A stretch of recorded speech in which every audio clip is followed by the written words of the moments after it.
So the first year of the Independent was a very exciting time. I mean, we enjoyed great success. The advertising agencies and the clients of the main loved us. They loved the reinvention of photojournalism. I think a lot of those big photos probably came from the early days when there weren't enough ads and there wasn't enough editorial, so they just made photos big. And the thing was, it caught on and people loved it. So that was great. The financial agencies that we dealt with in the main loved us, and some of that obviously was the heritage of Andreas coming across from the Telegraph. We did very well on things like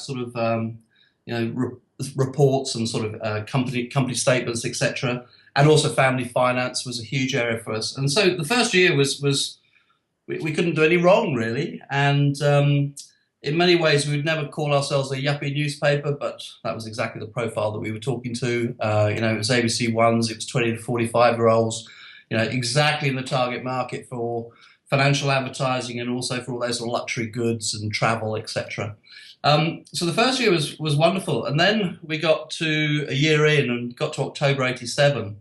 And I can't remember which it was called, but it was Black Monday, or it was Black some day of the week. But that really hit us badly. And especially in the sector that I was looking after, which was financial advertising. And I think we were, I don't know the numbers, but it was sort of probably 40 to 50% of pretty much all our advertising in the first year had some sort of financial relationship to it, or bent to it. So that really hit us badly. And that was the sort of first trip. But I guess from there, we started to look at other things. And one of the things I looked at was international advertising.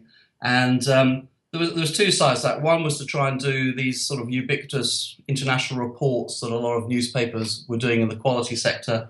So reports on Hong Kong and Tokyo and Singapore and stuff.